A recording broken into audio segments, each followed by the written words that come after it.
La question que je pose à M. Félix, na maison civile, y compris sa femme, Maman Denise, Bodedia Kimboka, et pas Yanani. Denise abandaki ko sala wapi, tata nae azalaki nani, pour que Onion Solelo azo sala babou, sazo pe sabana entre guillemets, eza bien. Azwaki mbongo wana wapi. Est-ce que dans cette nation, selon la constitution, moi si un président azalaka na salaire, Félix gagne combien? Tilelo eye banité mboka se koufa mais azwaka salaire chaque mois oyoyo eye banité. Où est l'amour du prochain? Où est l'amour patriotique? Félix n'a pas dédié cette nation au Dieu véritable tout puissant. Félix aza mutema mabe. Baouta Belgique bambi ba poste même les gens qui sont compétents comme Tchatumba, un soi-disant prophète. Félix, pays laïque, oui. Tu vas faire Patrice Ouazaleng na posa miracle salama azobeta bashiti oyo je crois kuna soki oyo assemblée provinciale soki tant président Tangi na yoki posa na souayemi nona yambaye. Il s'agit de quel Dieu?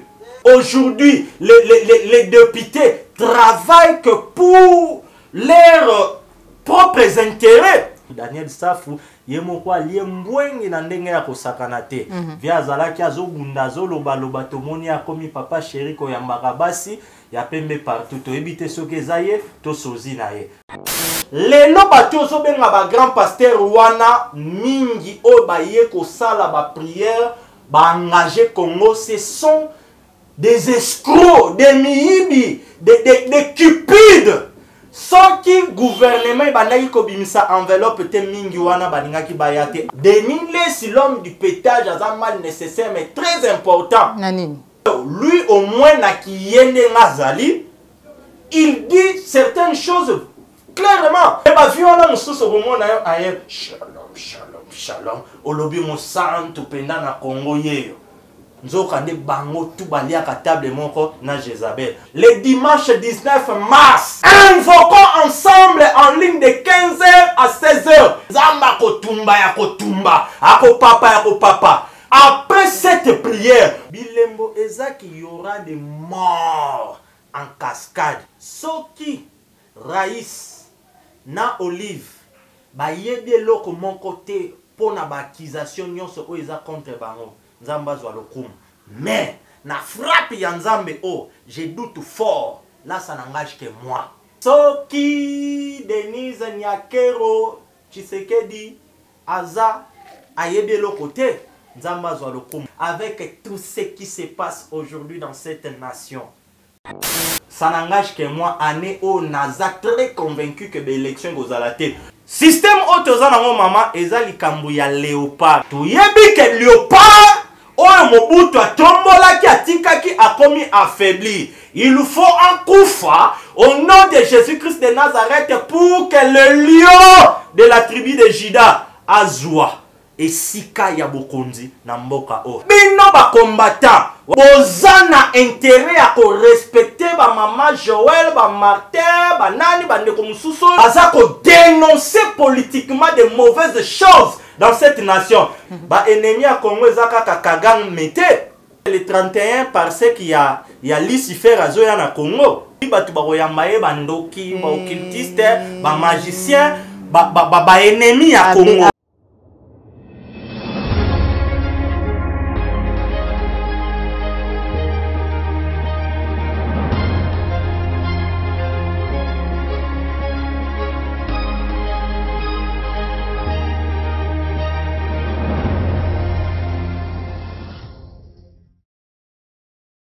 Bandeko Balandi applique la télévision à la chaîne de vérité. Mbote na bino bi pahignon swezwami bino bozali ebele ba ebozui libaku ya kolanda maman Joël Kombe mukolo lelo. Merci na confiance au chaque jour bozali ko renouveler na kati ya la chaîne de vérité mukolo lelo tozali ne sengo ya koyamba pona bino mosali na nzambe lelo to kobenga ye mingi mwana mboka. Pourquoi? Parce que lelo penza to kobeta masolo ya matali Congo. Nous allons parler Congo. Bon, to solaka na ye mateya mingi aka koteya bana nzambe mekasi kaka na casquette wana ndelelo asepeli ete to solola mami matali mboka na biso République démocratique du Congo.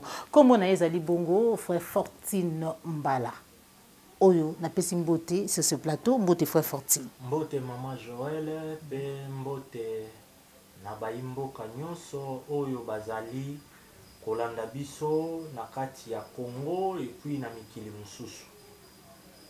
Bonne santé. En tout cas, ndenge santé eza vraiment bien ndenge ndeko nanga moko papa Charles Lo na pesi mbote azali moko aussi ya bae o bazali ko bunda du côté spirituel pona botombo ya mboka na biso alobaka tokoki kozanga ya kolia kasi ya koloba ekoki jamais kozanga. Atondo mingi pour répondre na Lucas na biso to mona ki ete bozali ko organiser prière pour mboka na biso République démocratique du Congo na date ya le 19 mars 2023 au tozali. Pourquoi prière pour mboka na biso alors que tout le monde mokambi ya mboka président de la République na stade des martyrs koka bamboka kotika mboka na maboko na Nzambe abingisaki basali na Nzambe baye basambeli batiki mboka na maboko na Nzambe. Alors pourquoi encore une fois de plus prier pour mboka?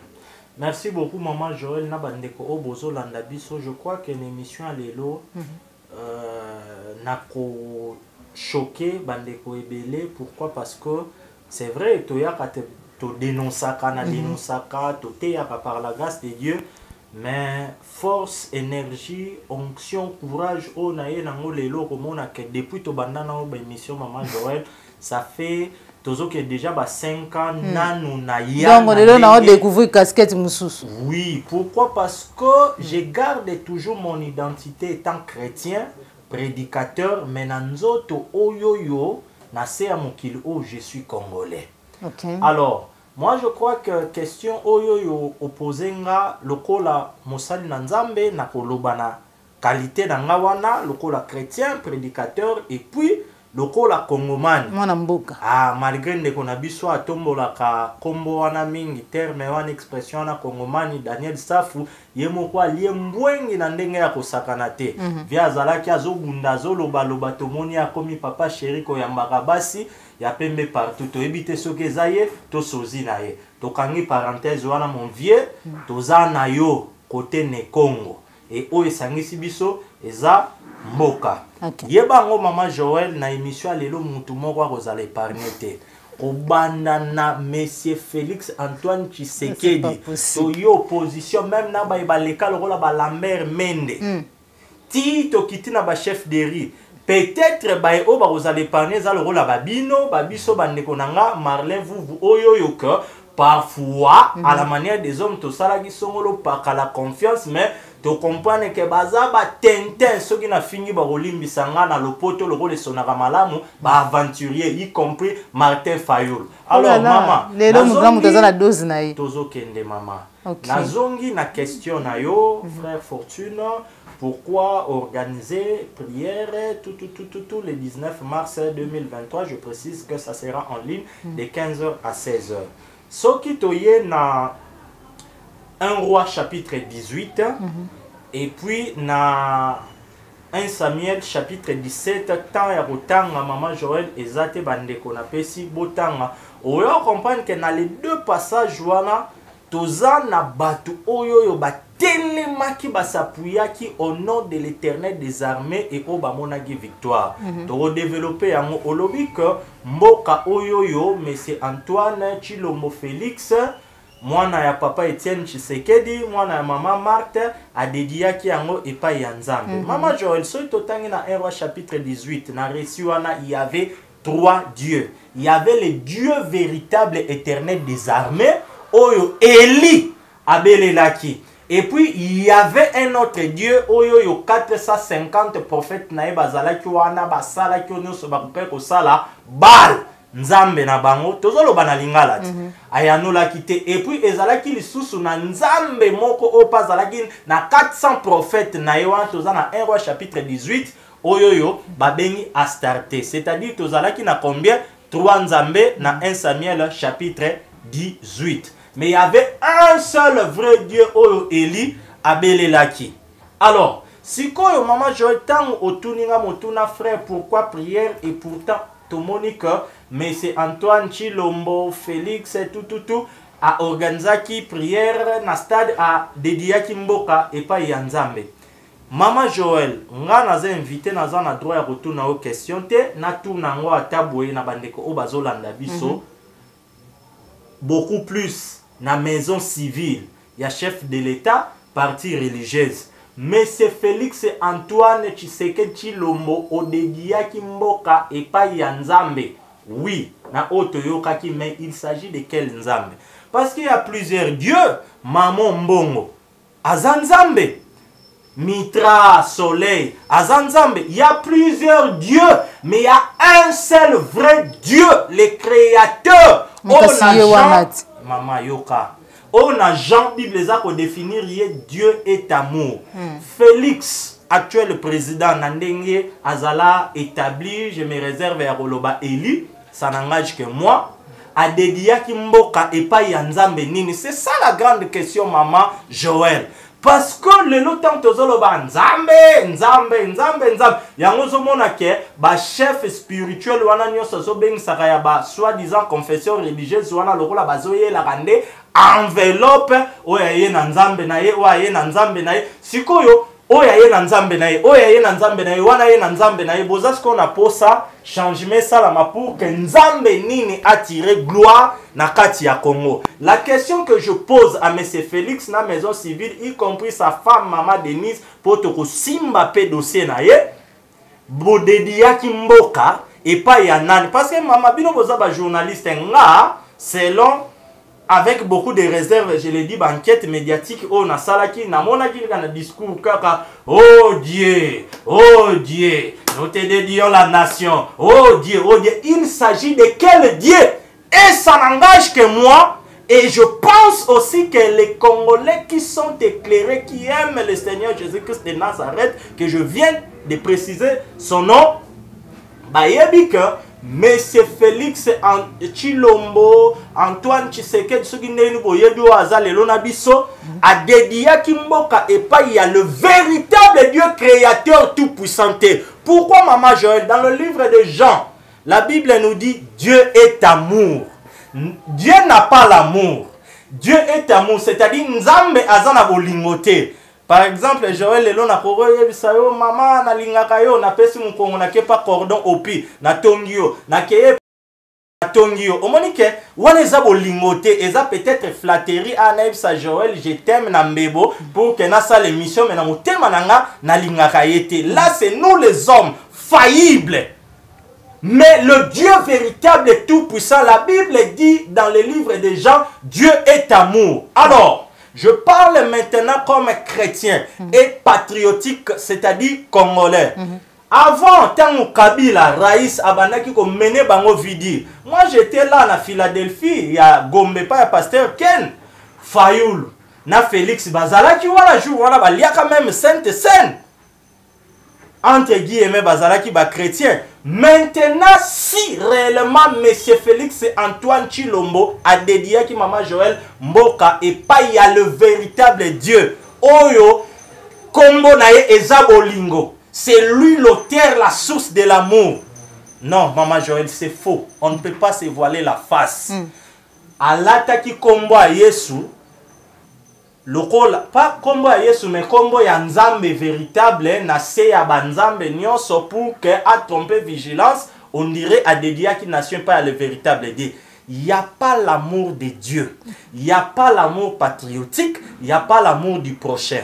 Toujours que ne m'a démontré les éléments hein, où ils ont prouvé que le pays n'a pas été dédié et pas Nzambe. Mais maman, Monsieur Félix Tshilombo alobi que mboka o esi kufa toza isune loko ya koyiba te ye moko lelo salaire na ye eyebanaka te soko kei na boulevard opusani oleki ambassade ya France oromo na fondation Denise Nyakero tala année ya création nango bacha yango wana yebisanga ebandaki quand c'est-à-dire tant mobali na ye azui pouvoir Denise abandaki kosala wapi tata na ye azalaki nani pour que o nyonso lelo azo sala ba bourse azo pesa bana entre guillemets eza bien azwaki mbongo wana wapi mama ko sekate tozo kende nanu to kotite o ezalo rola ba enlever les rideaux bon oyebi sanga aza mwasi ya mkonza mboka bon selon la constitution, yo osa mieux placé plus que nga osala ka ba émission politique. Est-ce que dans cette nation, selon la constitution, moi si ya président azalaka na salaire, oye bisanga bon azako bika na sima ya o ya mobali na ye Félix gagne combien? Ti lelo eyebanite mboka se kufa mais azwaka salaire chaque mois oyoyo eyebanite. Okiti ba conseiller na écoute wana na rozongela parce que parmi ces conseillers il y a aza conseiller ya enseignement, c'est mon professeur o atangisanga tezo neve na ye master nanga tozalaka na ye promotion moko na itimpiko. Mama mutema na biso to bomba ka biloko ebele mais lelo o eroya ya ozo comprendre si o vie tezo na fungula parenthèse to kende to yebani na itimpiko wana mon vieux obandeko yo pesa biso ku ya chimie ozo gumba chemise yo moko yebi nengo bandeko ya mame lelo ngamoko na monio a des reprises toyoka ka masolo okoma na mutuka ya présidence moko leka na mutuka yo moko na vola tellement que ozui vi na dernière minute lokola wendo elengi ya vola garde diko mupandi yo moko ozo renier mon vieux o souffrir na itimpiko na njili quartier 11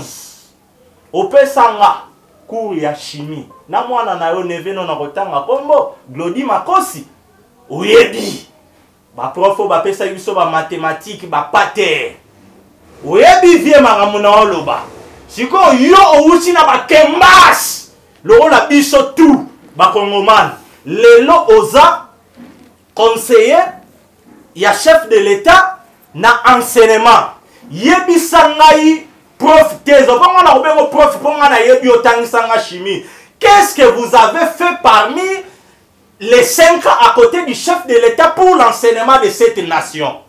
Maman Joël. L'enseignement yaki. Gratuité yango ya nini? Ya wapi?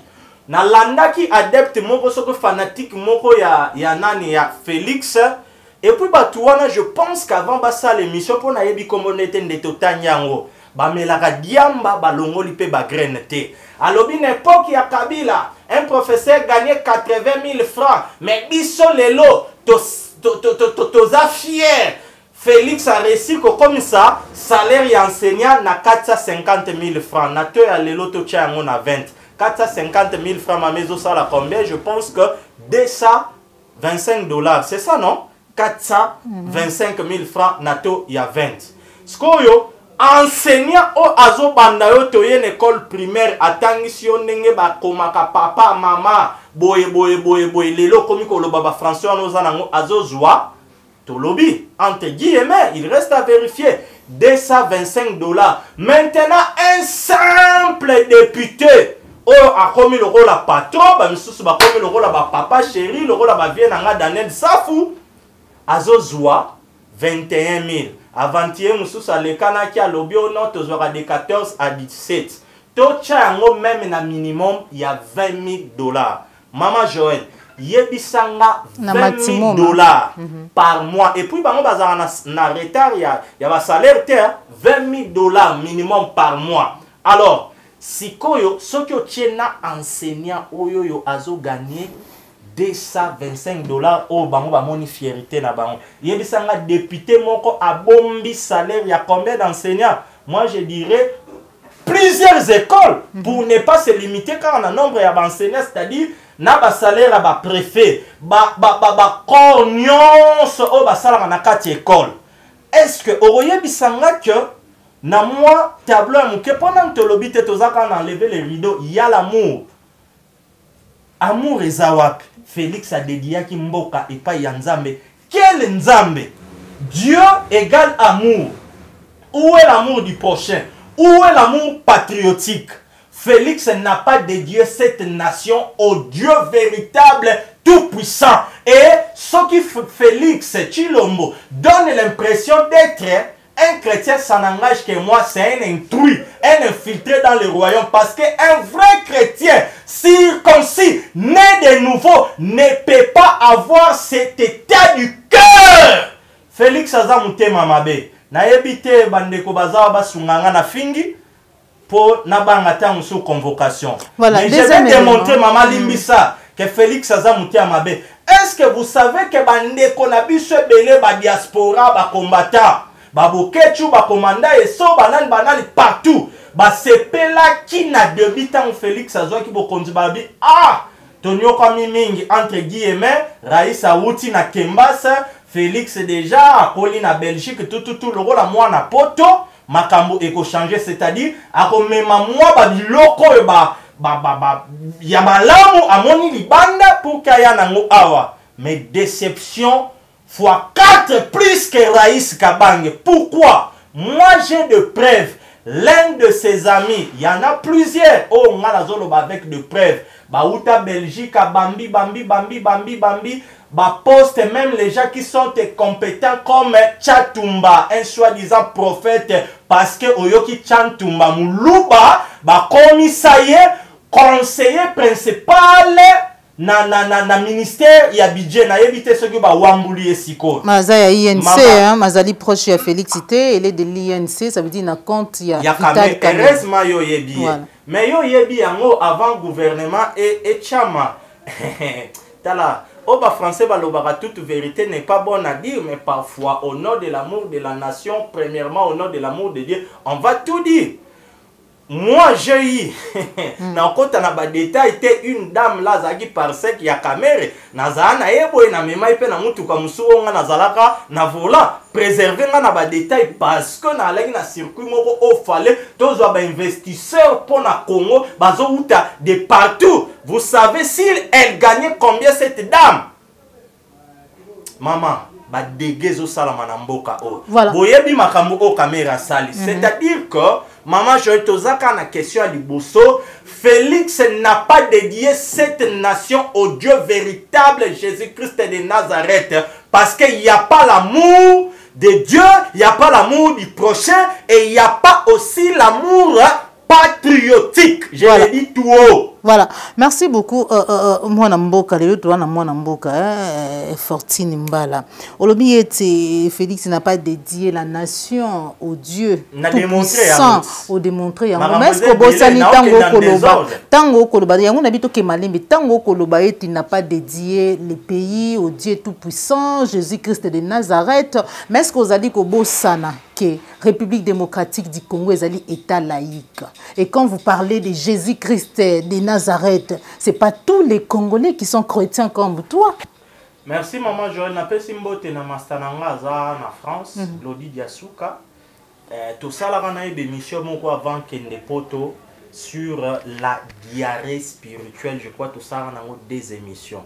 Bandego ba Rolandango ba comprendre. Obi elo rezo sa biso mabe yangwana. Na émission na 1 roi chapitre 18, il y avait plusieurs dieux. Oui, pays laïque. Siko yebisanga Nzambe le véritable Dieu tout puissant maman Joël Bible yebisibiso akabolaka kembo na ye na mutute. Siko yotang oye pays laïque na bengisi banani na bengisi banani na bengisi banani. Par exemple, biso to bengisi batu nyonso metozo yebisa bango to ya to bonde la Jésus-Christ de Nazareth. Eza diarrhée spiritualité oyo yakana Nzambe na yo c'est faux. Félix pays laïque oui a dédiaki Nzambe Mboka oh j'allais dire et pas Nzambe nini parce que c'est un pays laïque c'est-à-dire par plusieurs dieux au pluriel et non au Dieu véritable. Si vous va faire Patrice ou Azalengi na posa miracle salama zobeta bashiti oyo je crois kuna soki oyo assemblée provinciale soki nani moko na bango bazawa na lobaki tant président Tangi na yoki posa na suayemi nona yambaye. Il s'agit de quel Dieu? Aujourd'hui, les sénateurs, aujourd'hui, les députés travaillent que pour leurs propres intérêts. Les lotins ont élu, natina mwasi nangana poto, ba nangana poto parce que Congo est comme la gâteau au temps aux huit couloirs, mutu na mutu azwaye. Avant ba élection oyo, bozalaki na batu o babaneko ganga na émission moko soki na CCTV, na bosani kombo e pa ya ndeko Serge soko e kombo ye na rotanga ngo. Ba Daniel Safu babaneko lekana kocha makelele ba Christelle Vuanga tozonga kutu bango ba yeka lelo ba vie na biso ba chaki makelele chicote zakle bakota ki wana basali nini fouin na fouin libumu tulo vie na biso mususu akota na vunga na se a couveze azalaki mutu abando sala émission na mama moko boye ndeko bazi akenda wapi bozalaki mama tika na yebisa yango interpellation nazo sala ndeko oyo bosolo ya politique nani Israël Mutombo moi personnellement nalandaka yo naza ko pesa yo ba coup de chapeau pour na musala ozo sala j'ai béni Dieu parce que ça n'engage que moi année au naza très convaincu que l'élection gozalate parce que apparemment on irait au coma qui na tendance moko ya koluka ko postuler mon frère soki nzamba permettre l'élection et salama et ko postuler yeba okolanda mulongo ya ba Zakari ya ba ndeko Basile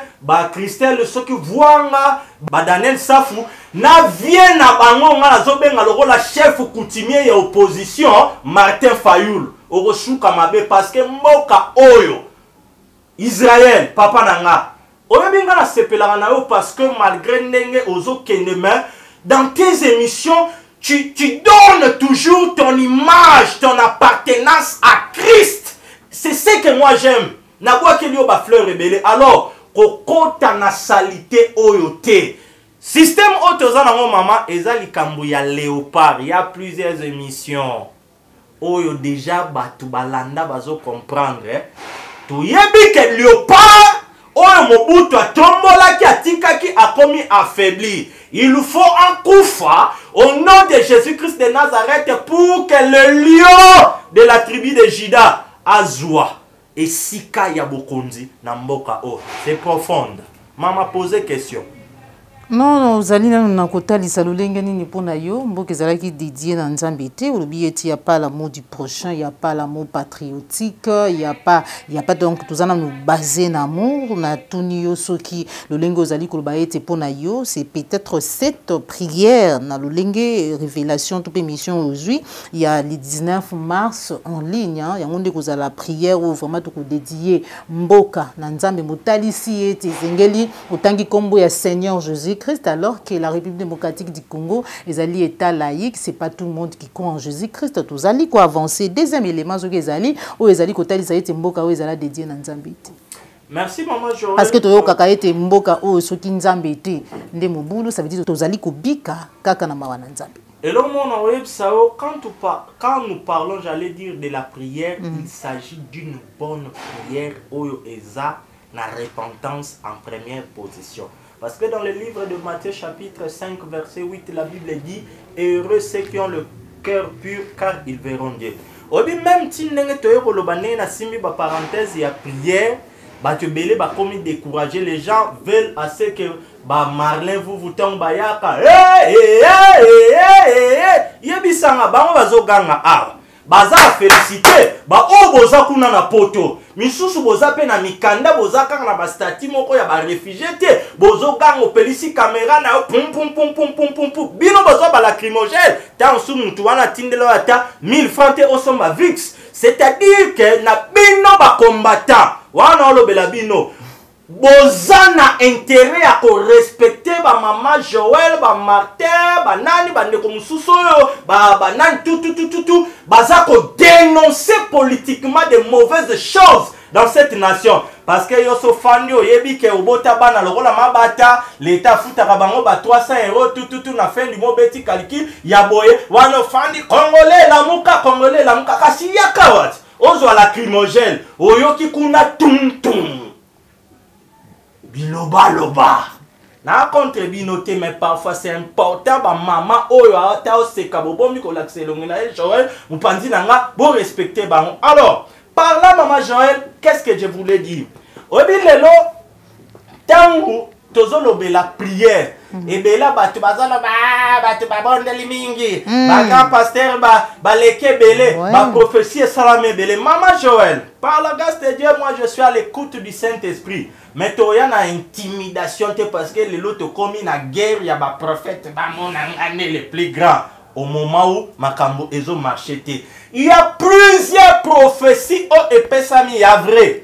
Nambo kanabiso. Oyo mususu pe salami na ba demi vérité. Na mususu pe eza ya faux. Alors, ngana sengi mwana nzambe mutu nyonso azoloba zwa prophétie na ye examiner lelo ngana koyate re ke je dormais le Seigneur m'a montré oyo nzambe alakisaki na bombi yango mpo na nga nga lelo na ye na oyo moko okotanga na Bible na yo ya téléphone osimbi na papier zwa 1 Roi chapitre 18 Zwa 1 Samuel chapitre 17. Par la grâce de Dieu, c'est ce que je vais développer, Maman Joël, pour répondre à votre question. Il y avait un jeune homme qu'on minimisait qui s'appelait David.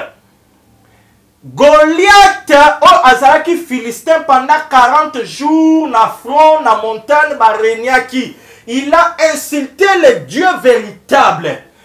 Jour mususu tango papa ya David a yebisi kende kotikila bandeko na biloko David a komi kuna Maman Joël akuti Goliath soka sali batu nyonso tout la mousse. C'est ce qui se passe.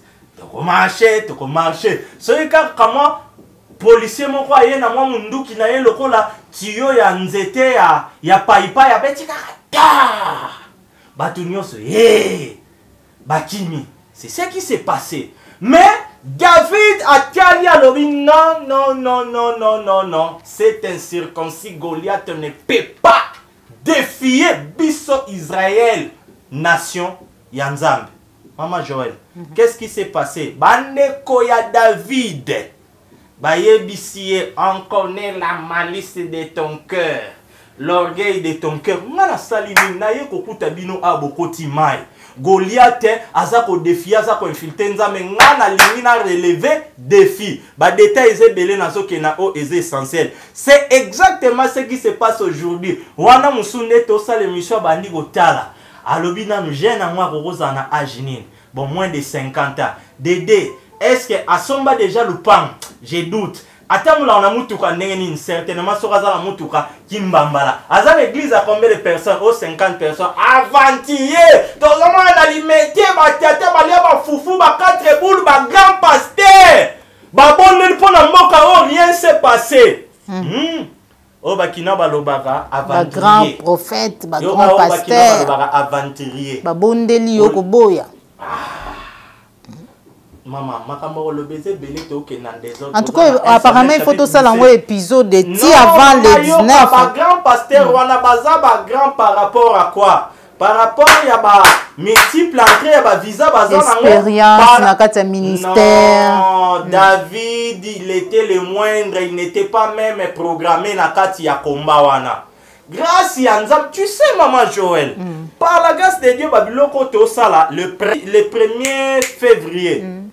Il y a bien que le 31 parce qu'il y a Lucifer à Zoya na Congo. Oui, il faut que vous ayez bien. Nalobi bien, voilà parce qu'il y a Lucifer, c'est-à-dire que vous avez bandoki, occultiste, magicien, ennemi à Congo. Abe Kanda, ou azaka na mbujuma yukuna na makambo nde simba kite na Marcelo, alobio église catholique c'est l'enfer. Tema kasinde la lobi que note ko kende kuna te po ko sepela te tango ko yoka boyo lobi que note parce qu'il y a Lucifer akoya no la yote. Que non ko kiko ba bongo. To ça l'émission spéciale pour nous démontrer que type wana zoa le 31 aza parce qu'il y a Lucifer, on fera une émission spéciale. Tikangana yana na oto yena ngole lopo tozo siman des ordres. Alors, problème il y a pas tout tozo ma place oto zala ki yoso benga ba grand pasteur. Qui est le grand pasteur? Ce sont les grands pasteurs à la manière des hommes établis par Satan. Maman Joël, yo oza congolais, mboka na yo ça ne marche pas oza serviteur de Dieu. Pour que yo obenga batu oya ko la prière na stade, il faut présidence. Et puis ça yo enveloppe. Voilà pourquoi on appelle Simbote. Et pas ya vient à biso Denis laisse mal nécessaire mais très important. Denis laisse l'homme du pétage a mal nécessaire mais très important. Nanini. Oh. Ngai naza na batu belé ba kufa musu baza en vue oh vieux wana beta bango ba bisaroli ya solo. Mais tant que le bakaza mal nécessaire, c'est parce que ça n'édifie pas en sa qualité, le serviteur de Dieu. Mais tant que le baza très important, mal nécessaire, c'est parce que lui au moins n'a qui nazali, il dit certaines choses clairement. Dernièrement, vidéo, mon tamboli à lobby, que tu as un programme, mon repas Kabila, ceux qui y a 3 jours, tu as qui a ceux qui 2 semaines, ceux qui combien 25, 2500, 2500, na moi bangulu nanga. Mais bah, violon, on se moment ailleurs. Shalom, shalom, shalom. Au lobby, mon sang, tu penda na Congo yeo. Bango tout balia à table na Jézabel. Voilà pourquoi moi j'ai pris beaucoup pour Denis Lessi. Je crois qu'il fut un vrai serviteur de Dieu. Et le rôle Azan appelle Yanzambe. Moi mon pépé oeye. Nzamba pour restaurer. Là ça n'engage que moi. Alors, maman Joël, tika avant appeler ça yo maloba po yo mutoza émission na yo. Lelo bato zo benga ba grand pasteur wana mingi o ba ye ko sala ba prière ba engager Congo, ce sont des escrocs, des mihibi, des cupides. Sans qui gouvernement bandaki kobimisa enveloppe te mingi wana baningaki bayate. Alors, avant la zone silo maloba yango appelle tozo sala, serviteur de Dieu, méditez na 1 Samuel chapitre 17.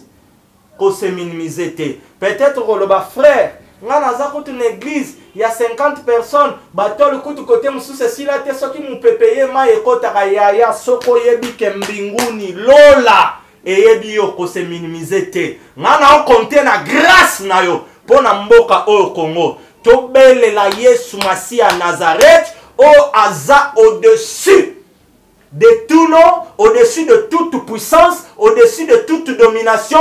Il est capable de confondre tous les ennemis du Congo. Maman, tika na yebisa yo Joël Kombe, ba ennemi à Congo ezaka Kagan mete. Ah bon?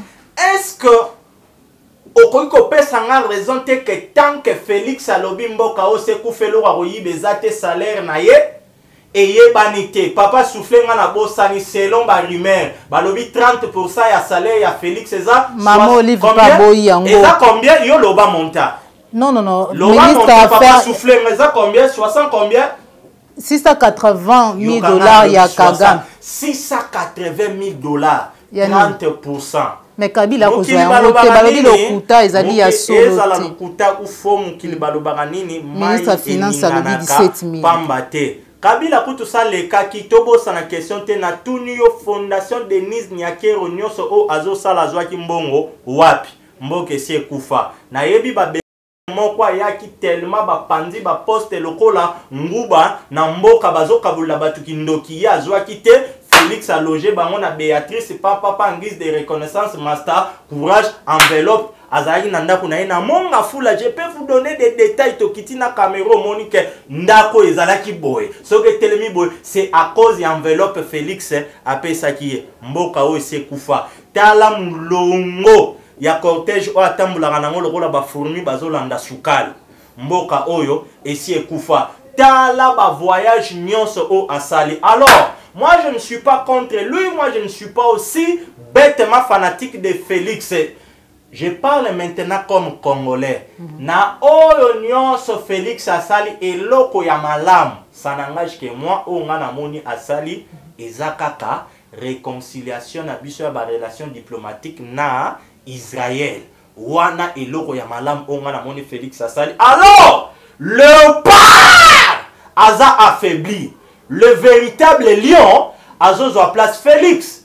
Sale loko moko nano salamate. Omoni kaka ba vantiro bozo sala batonire ba carte de lecteur ya ba photocopie oyo ba encre to ba betaka pum pum pum pum pum pum copie et bimi bien te ba vantir o ba sali na ebite numéro 1 ya seni siko komonenana. Kadima. Yo kakadi. Eza mandiangu te matondo te kadima. Compétence balobi ndeche bisika wana il n'est pas question ya kozala muluba za expert na maniakali sélection. Député Morazo azozwa 21 000 dollars. Sigo yebisanga soki pour que basa la batu ba impression ya ba carte en couleur na 21 000 dollars ba ko recharger combien de cartouches? Bi carte wana ko servir ka ko voter après sili. Ils a tout simplement pour na la honte. Voilà. Eza ba indice o ngai na o yebisa ba na mboka ke je doute fort. Boze la tena ya ru na utaki ngomba o nzamba lobi na nga élection ko zala te. C'est clair. Boza na miswe ekufa mato ekufa ou comment yo zwaki déjà carte d'électeur nga na kozwa ngote pour nani na kozwa ngote eza ba aventure na kotambola tana passeport expiré oya kokanganga na kosalela démonstration que naza mwana mboka na kobanda ko expliquer que je suis Njilwa né à Njili grandi à Njili na kobanda ko expliquer comment quartier 1 et sangana tina quartier 12 kabwana 13 wana on comprendre que oui oyaza mwana mboka ce qui ba kopesa yo petan wana mwana mboka fortune ngala vraiment na maman na likambo. Alors, comprendre maman Joël, Félix n'a pas dédié cette nation au Dieu véritable. D'accord, Jésus-Christ de Nazareth. Parce qu'il n'a pas l'amour patriotique, il n'a pas l'amour du prochain et je doute fort à la conversion de M. Félix. Ça c'est pas un problème. C'est un problème parce que c'est lui le père, le garant de la nation. Le loyotan makamozo marchete, c'est lui. On doit accuser à la première position. Yango prière tozo sala mama eza parquet alo la toko banda ko funda banda la présidence. Toye Félix, moi sinaye. Toye ba conseiller sur natangi comme ba prof nanga chimité zo. To avancer mon mboka fortune, to avancer vraiment parce que ya kolobezali mingi na banza ete toko koma kino na sukate parce que déjà toza déjà au-delà ya 30 minutes mais kasi olobi awa ete d'après bilembo yo talisi oyo zali na yango et la kisi ete mboka o ekambama ki to pepesama ki epai ya na nzambe te mais kasi wana ezali maloba na yo mais kasi si eloko nini quels sont les symboles to pe bilembo oyo biso bayo to landi yo to komona pour te confirmer été maintenant le pays a été dédié à Dieu. Merci beaucoup maman. Après prière na bino nzambe apambola yo tala wali banda benga mwana mwasi otindela ekode parce que question o a posé nga eza oyo kaka question moko vraiment oyo eza vraiment fond o na lingala tolobaka mama na likambo ya émission na biso. Mama Joël na okende gauche droite te depuis na kendaki na zotanga kaka 1 Samuel chapitre 17, 1 Roi chapitre 18.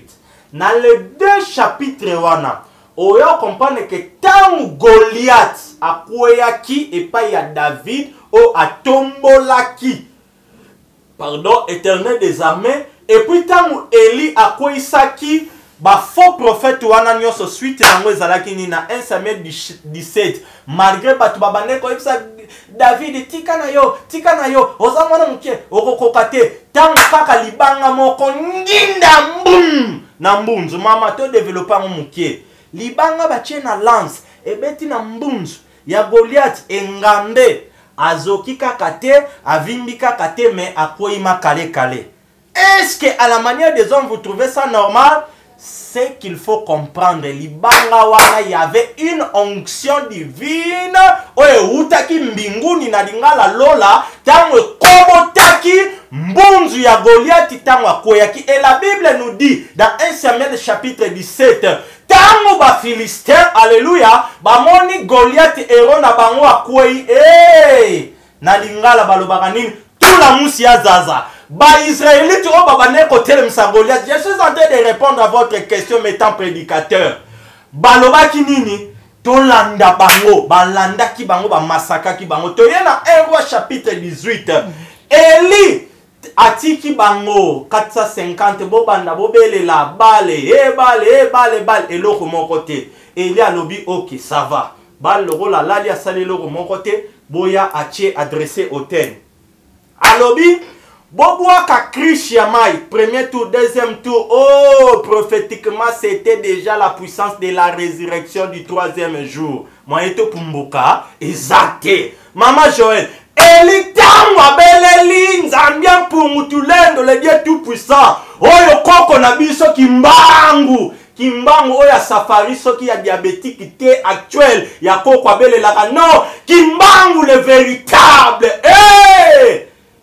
Akitisaki moto yango tozoloba yaya le 19 nzamba kotumba ya kotumba ako papa par la suite peuple oba kokaki ko douter na Eli wantoza na 1 Roi chapitre 18 tango ba moni moto uti mbinguni mama vous pouvez imaginer nyama ya mubesu babu wake limai almete te Oh, bakoka lo bakeo Eli atrike nyama wana amelisaki essence pour kamela apela moto facilement ayebisaki bango banyama yango bino moko bopona ba prophète bal baponi eloko moko salamité Eli tango beleli le Dieu véritable. Je réponds à votre question, sois sensible maman Joël.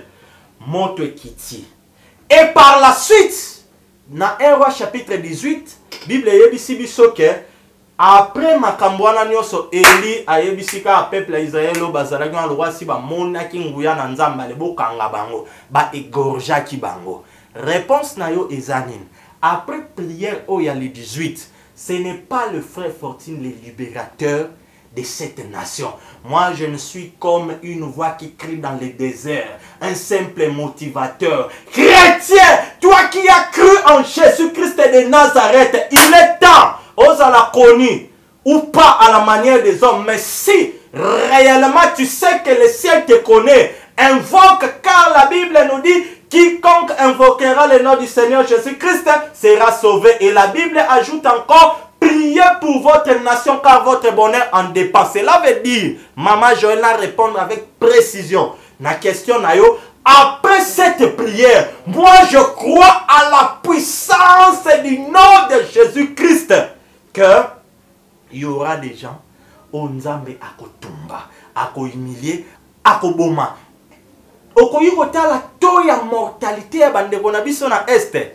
Mais n'anticipe koyebisanga frère to bandako loba to bandako sala babokecho banani bakomanda eso ba marlin banani babelele loko moko sala te oui ba mama botika limitaka la boloki to sala boy to marché to zong ça rien ne vous pensez que mutu soka za politicien za président de la république aza mutaka la na loba pena ba terme lingala aza na kindoki ta msu ya baluba aza na oyo azui pa ba chef coutumier asangisi pa ba indien pa ya pa spirituellement aza protégé. Il nous faut maintenant invoquer le Dieu qui est au-dessus de tous les esprits, le Dieu tout-puissant, Jésus-Christ de Nazareth, pour que atumba abebisa apanza tout le monde a clair. Voilà pourquoi, pour conclure, ce qui ma question est de répondre.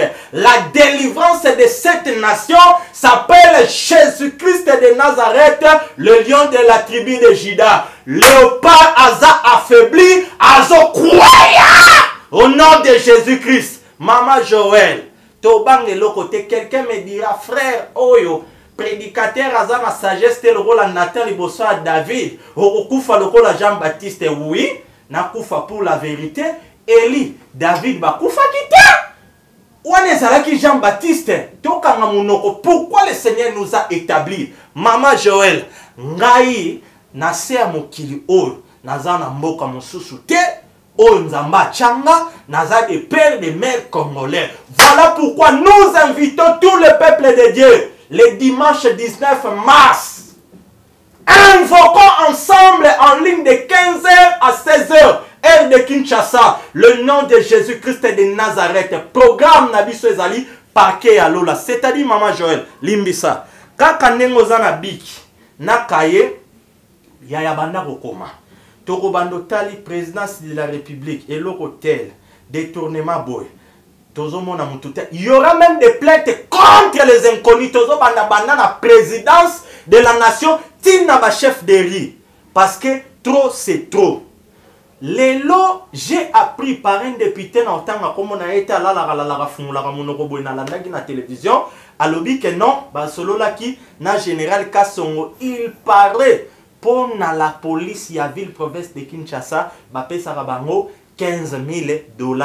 Mais ils ont payé à délestage, c'est pendant un député gagne 21 000 $.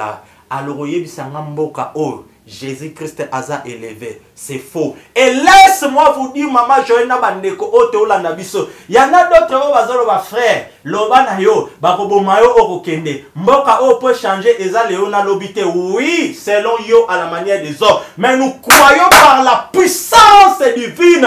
C'est possible miraculeusement le changement de cette nation. Voilà pourquoi, Marlin, vous, combattant, moi je ne suis pas contre vous étant congolais, bozo sala ko dénoncer, ko belela pona bolamu ya Congo, mais il est temps Barosi Mukendi bakufi, banani bakufi, mais il n'y a rien. Pourquoi? Maman Joël Limissa, il faut, peuple de Dieu Landa, to invoquer Jésus-Christ de Nazareth, oyo makila na etangaki na ngomba ya Golgotha yoka mama, yende siko makila na ye, eko vanje barosi Mukendi, eko vanje bandeko na biso nyonso bakufi na este. C'est le nom de Jésus-Christ que nous voulons élever. Pas nous voulons élever, que nous allons élever. C'est obligatoire parce que le temps est arrivé pour la délivrance de cette nation. Faut fortune na tunaki mutuna ya koyeba elembo. Ata moko lulengo tangi elembo ya bolingo o ezangi président de la République o etalisi etakaba kimboka na nzambe te kasi elembo ata moko toyebi ete makila ya Yesu nde ko venger ndeko bunda solo pour na mboka na biso mais kasi lembo moko après cette prière poto ya ko sala confusion d'eta musuna prière au papa pas ko sala papa était roloka mboka combien de fois papa fallait aya na mboka oyo yo nga na obenga par sec ya Satan et rata. Vous croyez que maman Joël eza par hasard andimi ko ya siko? C'est parce que na kindoki na bango na solo kana bango ba moni que le temps de la délivrance ya mboka oyo yo ekoki. Bilembo ezaki y aura des morts en cascade. Maman Joël, yangwana dans pesa ba des morts quand ya peuple ba okufa to ya bato ba ko non. Ya bato belé. Et à la babilon souto kolo ba ça peut scandaliser. Na oye bisao là ça n'engage que moi.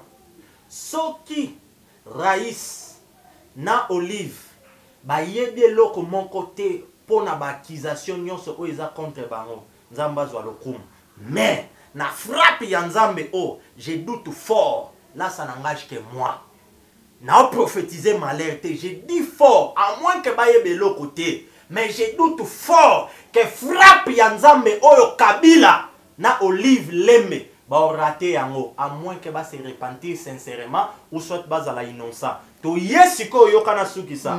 Soki Denise Nyakero Tshisekedi Aza ayebe le côté Nzamba Zoualokoum. Pourquoi? Parce que la Bible dit celui qui trouve une femme trouve le bonheur. Avec tout ce qui se passe aujourd'hui dans cette nation. Torolobake, Denise Aza une bonne femme à côté de Félix. Torolobake Félix, c'est un bon chrétien à la tête du pays. Torolobake entourage nae, ce sont des bons conseillers à la tête du président. Plutôt à côté du président. Alors, signe pour répondre clairement, il y aura des morts. Il y a des gens que Dieu va frapper. Oh, maman Joël, question opposée aux anaposa ba détail te yomoko tango tala o ezole kanana Congo lobi. Ça c'est la main de Dieu. Merci beaucoup, mon Mboka Fortune Mbala. Comment faire pour être rejoindre Bino na date 19 mars pour na ban Nzambe peuple congolais où ya lingi ko ya na participation na ye to pe ko ya pour na ko sikola to pe ko kangola mboka na biso. Merci beaucoup maman Joël, c'est que je vais dire au moni ba aventure et ça la mingi. Ngana simbika maloba oyo monsieur Antoine Chilomba loba ki mboka o eloba oyiba exact. On suppose que mbongo exacté et personnellement dans la présidence et benganga oyebi pourquoi parce que kuna zalaka okotaki na billet ya 500 francs na poche obibi na enveloppe ya kaki ya $50,000 osepeli na nzoto mais obimi na poison et puis spirituellement osa corrompu au l'état de mon corps na Jézabel. Pour répondre à cette question, je m'aimerais faire limbisanga maman Joël une demande. Eza loko la test menacengi parce que eza ya biso bana mboka. Si réellement Félix Antoine Chilombo Tshisekedi au dédiaki mboka oipa ya Jésus-Christ de Nazareth pour na programme ya le 19 na sengi signal ya RTNC parti radio.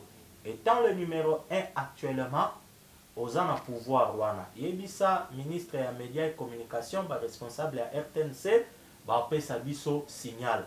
Tozan a posa à stade T, tozan a posa y enveloppe mon côté. Alors, batu oyo balingi ba rejoindre biso maman Joël, c'est très simple. Sur WhatsApp, topé sa ba détail et belé parce que pour temps émission eza moukié. Tozan a plus 243 89 74 86 736 plus 243 89 74 86 736. Kuna soki ba bengi sur WhatsApp, to yambite bokomi botindi audio, to ko répondre bino et puis prière na biso to bongisi ezala en ligne na chaîne na biso sur YouTube Vérité ou Réalité dans l'Église TV.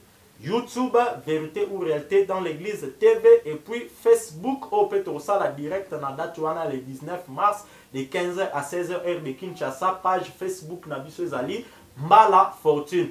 Et ce qui peut vous soin à maman ou peut-être na bolingo mboka zala nango na ba plus clair télévision to occupé kozala en direct mais to sengi aussi RTNC. Il y a beaucoup de choses maman Joël, il y a koloba mais to sengi plus na ba ndeko bazala connecter na biso na WhatsApp na numéro auto pesi to sala ba audio, to sala ba émission par la grâce de Dieu maman Joël tozo quoi que Jésus-Christ de Nazareth, le temps de la restauration de cette nation est kokisami.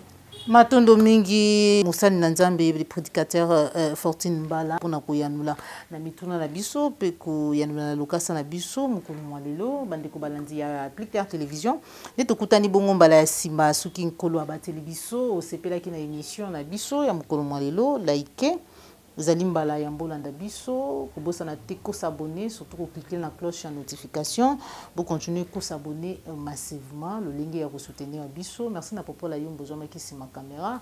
Merci na ba union so bolandi biso na Ngomba Kinshasa na ba province ya mboka na biso na banza eti bino pe sengeli pour répondre ceux qui m'a coqué plus Samuel Bino to pengongezali n'appel ya moi na nzambe musani na nzambe frère Fortune Mbala.